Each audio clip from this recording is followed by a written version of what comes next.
Welcome to the Game Lounge.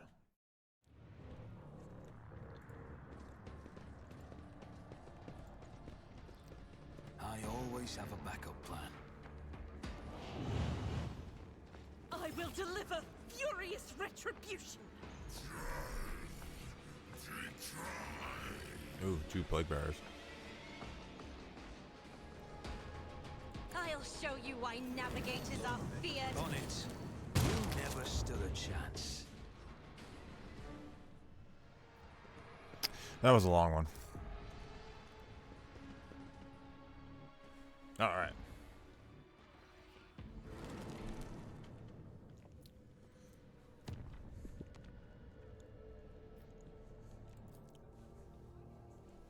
Let us visit.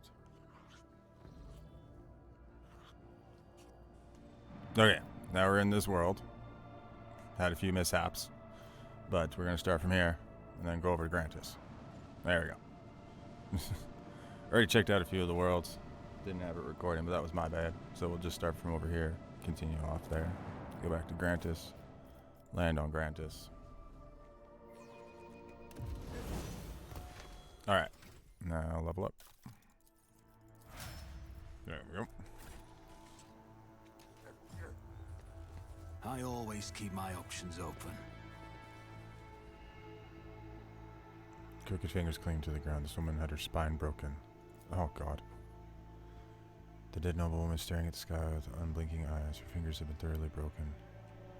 This seems like the work of chaos. Someone split the man's thorax open and turned his ribs. Ugh. Missing its eyes, nose, and lips, judging by the maimed mouth, the teeth and tongue were also torn out. Let us not Jesus. dawdle. The imprint of torment and fatigue has been left upon this world. The mark of my dark cousins is so stark, cannot be anything but a trap. Dark cousins? Meaning the xenos that repel even their own repellent kind? My weapon will be put to use here.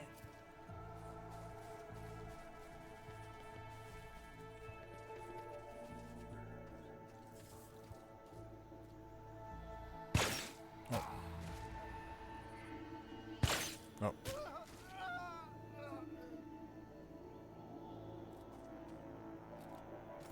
At last. You took your time coming to meet me, monkey. Hold your foul tongue, abomination. Such filth will not use that tone with the Emperor's chosen. Why? I sent an invitation by way of the cattle that dwelt on this world. And the chosen has so obediently appeared. How are my words anything but the truth? One of my soft-bodied kin. What meager offering tempted you to lower yourself to attending these animals? Or does their company remind you of being among your lost brothers and sisters? What do you know about my brothers and sisters, Dark One? Only that they wander blind and helpless, robbed of their home and hope. But why am I telling you this? Isn't it your duty to watch over your kin, outcast? Speaking your language is slightly less trying for my patience than being forced to listen to a monkey machine butchering our tongue. Besides, I want you to understand well what I'm about to tell you. How is it that out of all of your kind, you're the only one to discover our feasts in advance? Usually you're all so slow and sluggish that my kin always have enough time to leave the battlefield before aid arrives. But still, time and time again, your dogs have been there to stand in the Cabal's way. Do not try my patience, monkey. And that's it? Just an assertion that your kind are not as brainless as you appear to be. This answer does not satisfy me. I will tell you this, monkey. I know you might be lying to me, or you might even be unaware of who is guiding your hand. In any case, I have grown quite tired of your attempts to delay the inevitable. Surely you too have run yourself ragged, chasing us between the stars. Let us put an end to this. Finish this standoff. My forces against yours, once and for all. You wander among the stars, so you must know of this place. An ancient reach, where the echo of stellar agony rings still. A place that serves as a graveyard for old stars, still filled with residual emissions and glittering dust. The place that buried your wreck, stuffed full of delicious, frightened monkey, and the horrors that devoured them. The threshold of our domain. Your kind call it the Cinerus Maleficum. That is where our disputes will be settled. The cabal of the Reaving Tempest will be waiting for you, monkey. Do not come unarmed.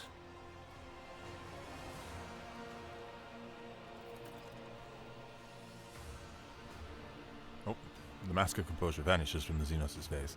Spitting out a florid, vehement tirade, he draws his weapon.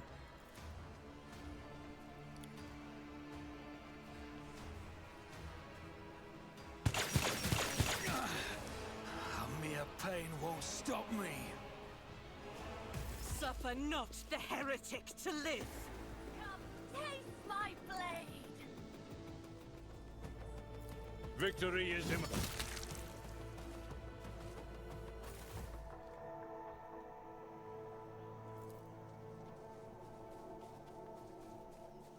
Nothing's impossible for this old officer. Is there money to be made?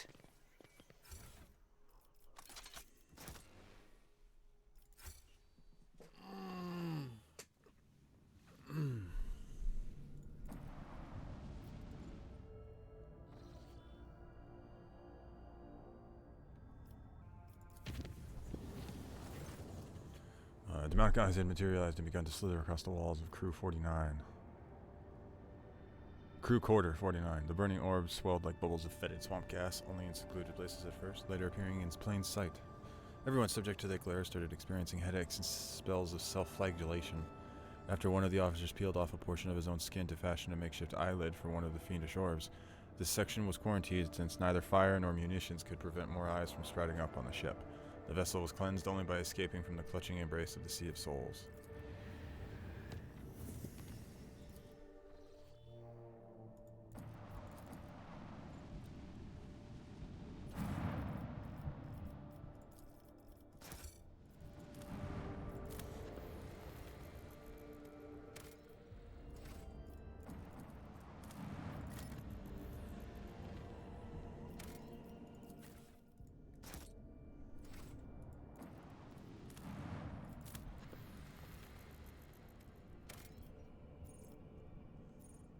A distress signal. Oh boy. You visited half of the optional locations. Holy cow.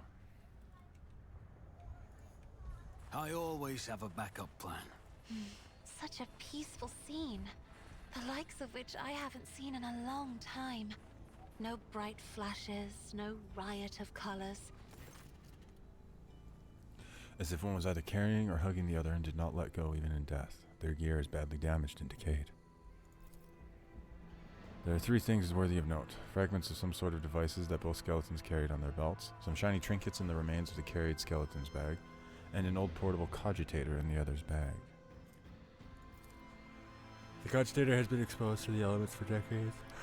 Or even centuries. It is a small miracle that you are able to extract a fragment of a Vox recording, apparently the last communications.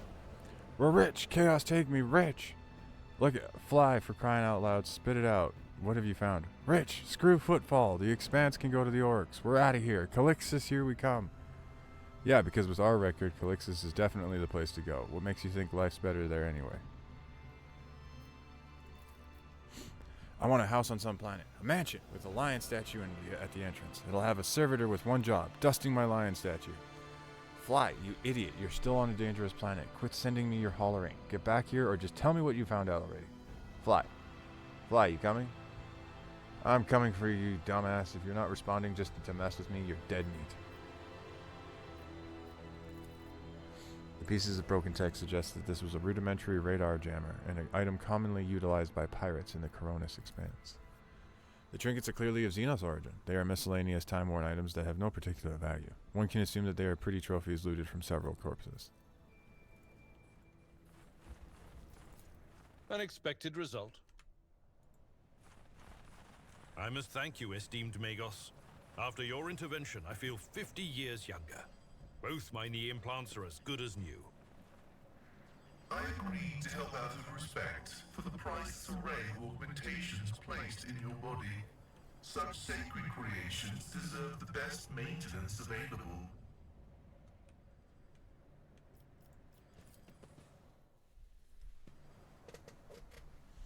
Oh boy. What Close do we have ranks. here? What the heck is that? Reduce to dust! Holy jeez. That was a tough one. I always keep my options open. Experience. Nothing matters more.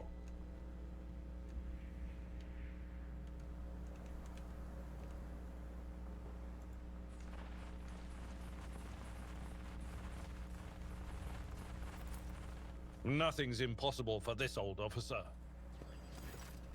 Ooh, this unsettling structure adorned in strange masks vaguely resembles the antenna of a powerful transmitter. At its base you see a cogitator and a few other devices. It seems that some part of the structure is buried underground. Let's investigate it. Succeeded. Nice. You identify a number of elements of the structure. The long-range antenna of a design standard for Imperial colonies. The cogitator. The Alderi beacon, and half a dozen other devices of varied origin. They all have one thing in common. This tech is designed to transmit basic signals to neighboring space, the most common being requests for assistance and ship distress codes. Ah, it's a trap. So someone loaded this miserable place with transmitters from various races, in the hope that someone would land here and run into their welcoming committee. Clever. I saw similar tactics used in my years in the Navy. True, in a war zone, you are usually on high alert. You don't just hair off after a lone distress signal, but in an isolated place like this, you expect the most likely scenario, just a ship that had to make an emergency landing. Looks like plenty fell for it. But who would set such an indiscriminate trap?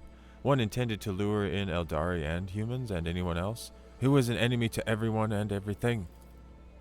We have a common enemy, an eternal enemy, one that devours all living things. Have we not already seen its servants on the Lilithane and elsewhere? I've seen it all my life, and I can tell you one thing. This trap could be malevolent planned by servants of chaos, or it could be a prank by some bored offspring of a wealthy lord, one whose parents failed to instill in him the barest speck of self-awareness.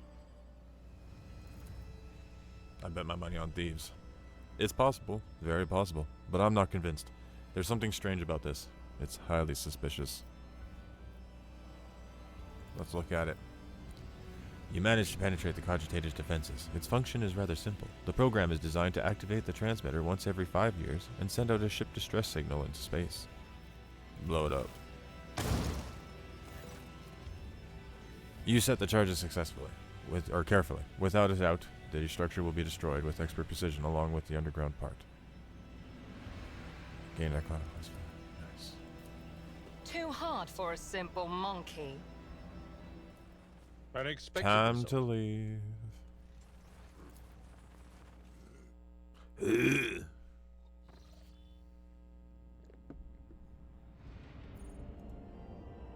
To the bridge. I think my children's are looking for me. Hi. I see that, and I heard that. I heard all your footsteps. No, I'm trying to play this game right now. Let's go to the quarters. Enforcers have discovered a mysterious tool from the armory of the void ship Morningstar on the officer's deck. On the Seneschal's orders, it has been placed inside the safe in your quarters. Oh. Oh, what's this? Is that mine? Is that like my trophy? I don't recall seeing that there before.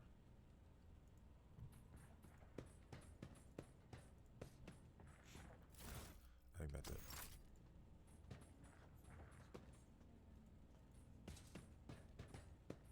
Okay.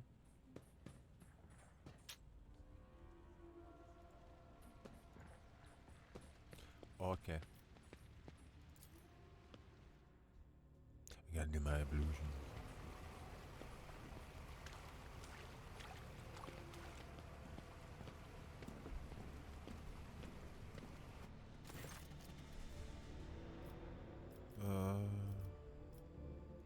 Close my eyes. Alright. Troubles, worries, loss. Such things do not belong. Okay. Finish my ablutions. Everybody's healed up now. That's mainly what we needed to do. Where do we go? What are we doing? I don't know. I mean, I could try to make all the way over there. Pretty sure it doesn't. Didn't I make like a straight shot there? No, I didn't. Dang. Thought I did. Where? There we go. Chart new routes.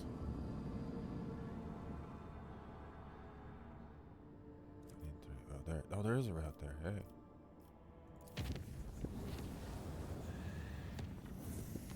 Nothing happened. I like that. Wait, we gotta do colony management. Alright, yeah. Is there anything in the colony management that we can do now? Oh, hello. Something's happened in our Dargonis. Lord Captain, there has been a tragedy on Dargonis. Governor Drivestim has Drivistim. Oh, this guy! Drivistim, Drivestim. I'm gonna have a problem with this. Has been dedicating most of his time to restoring the astropathic choir lost to the warp storms. But the psychers he assembled were struck by an unknown affliction. They heard something, and it cast them into madness. The astropaths lost sleep, started clawing at their skin, the flesh, and muttering gibberish, and eventually went completely berserk. They had to be eliminated, and now only a few of the most resilient astropaths are upholding the connection to Dargonis. But how long will they last? Where did the former ones come from? I received complaints that Governor Hidim has devastated the minor astropathic choirs of the Protectorate. He scaled them down by almost half through blatant abuse of his authority. To take more people from these choirs would mean depriving ourselves of the connections with other worlds. We would try to hire sanctions from other domains, but they will be few as the road to the Imperium is perilous. We could also try getting by with the resources that are already available to us by seeking out fugitive astropaths and having them train psychically active citizens of the Protectorate who show promise. A most regrettable violation of his laws, but considering our grave situation. What is the cause? Who knows? The schemes of heretics from the Cult of the Final Dawn, the treacherous magic of the Xenos, perhaps it was a planned diversion, or perhaps merely a stray echo in the Immaterium. Ooh. What say the advisors? Oop. Astropaths are among the most finely trained servants in the Imperium who have beheld the light of the Emperor himself and gained a special bond with our master. I strongly advise the rogue trader to recruit only sanctioned psychers who are capable of keeping their talents in check. If there are not enough, the Inquisition will assist you in locating and acquiring more. Ah. Your Lordship, Lady Theodora, not only had enemies in the Expanse, but friends as well.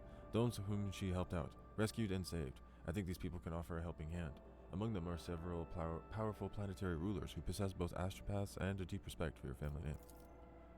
There are a lot of psychers on my home planet, Lyra, Lord Captain. Do you know why? There we are not despised, persecuted, or enslaved on the black ships. There we are sheltered from raids, educated and respected. Of course, it's all done in secrecy from outsiders, but I can suggest which rulers to contact. Maybe the von Valancius family name will be enough to make a deal, and obtain a better trained group of astropaths than some criminal rabble.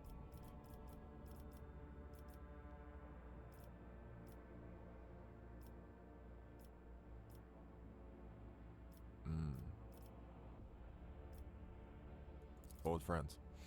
It will be done. I wonder how many of them are still alive. Ooh.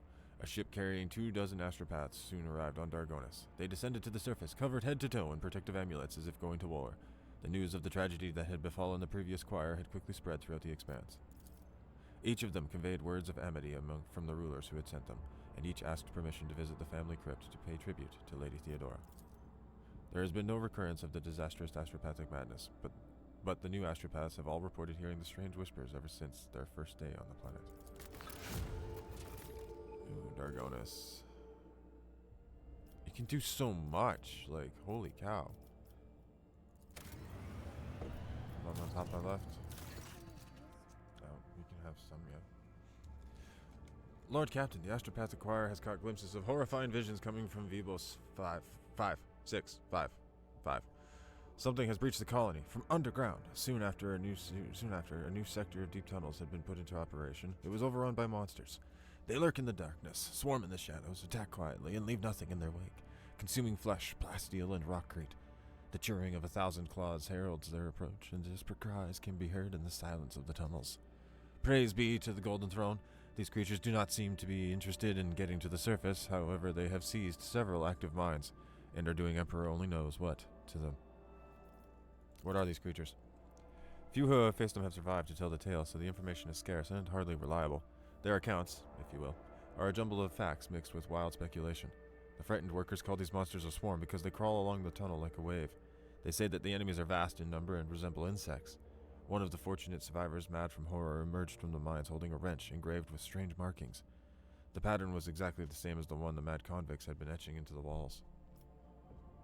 Are these, gene stealers? The threat is unknown. Establishing the nature of the threat is a top priority. Collateral losses are insignificant. Requesting authorization to coordinate an offensive operation to be carried out by penal battalions in order to determine the nature of the attack. We have to block off this threat and protect the people. To do this, we must blow up the tunnels, but to make sure the plan works, it has to be done in areas currently occupied by the enemy. I am sure that a dozen brave souls can be found in the colony, ones willing to accept the grace of martyrdom and carry the explosives into the darkness below. Alright, penal battalions. May our tactical analysis be graced by optimality. The plan of Magos Henuman was constructed with ruthless logical perfection, weighing efficiency against human losses. The smaller units were sacrificed without hesitation in order to preserve the larger forces. The Vibos 5 defense squads met the swarm in the darkness, monstrous insects clad in metal carapaces and tearing everything apart with their mandibles. Ugh. The carnage inside the narrow caves cost many lives, but in the end, the creatures were exterminated, and their vile lair, not unlike a metallic crypt, was ransacked and claimed as trophies.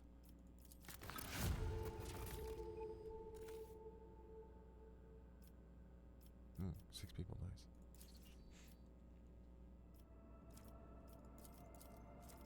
Okay, Kiavagama. What can we do here? Bag trains.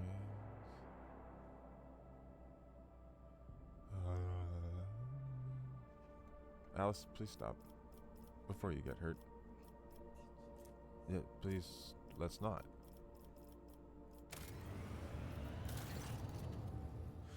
Foulstone.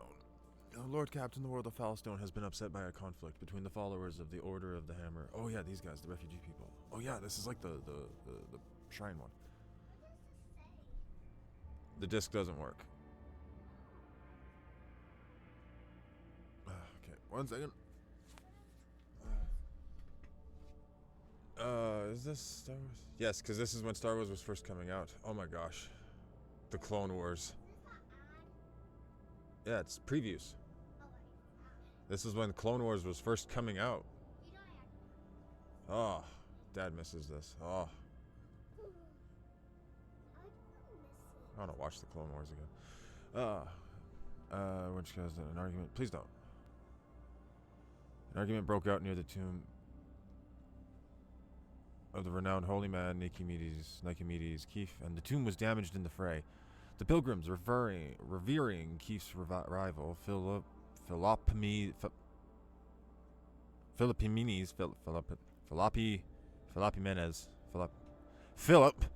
of Malpi, claimed Keith to be a thief who had stolen the relics of St. Cognatius and violated the sacred mystery of his resting place to sate his greed. The Order of the Hammer is furious at this heretical statement and the desecration of Keith's burial site. Oh my god. What? There's so much in there. Who is this? What's going on?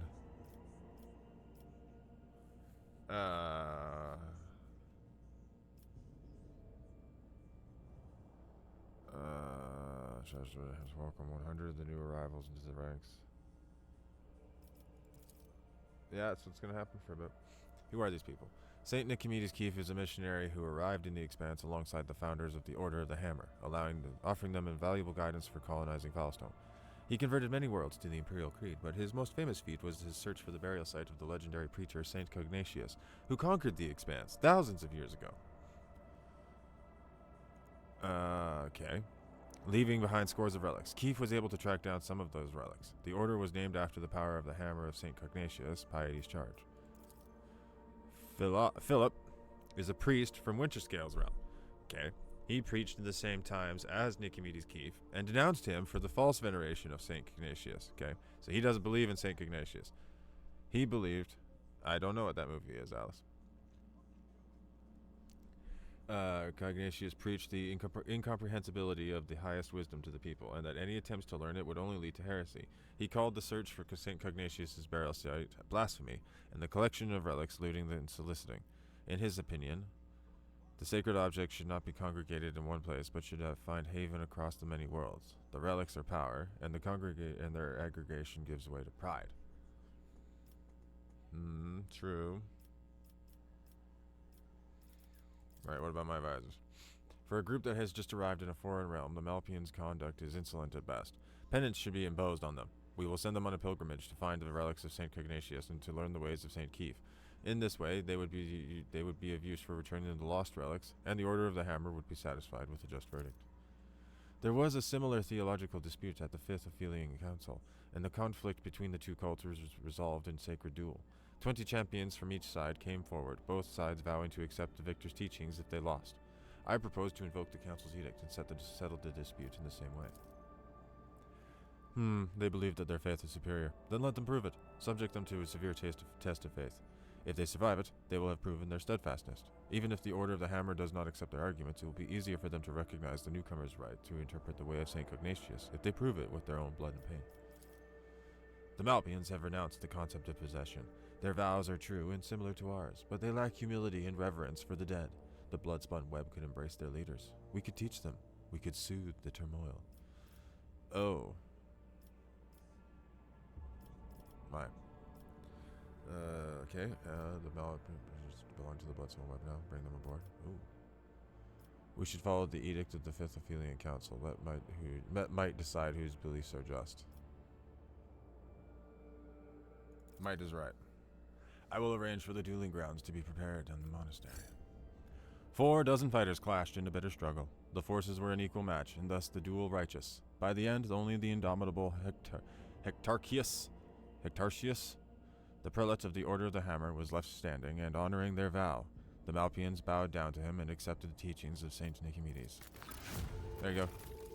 Got that dealt with. Touched by holiness. St. Cognatius left behind many treasures that were now coveted by Barophone when the rogue trader and sinew porter possesses the shards of the precious combi tool, bearing the saint's fingerprints, formally reclaiming the relic via the addition of Stratolum. Okay, that's to do.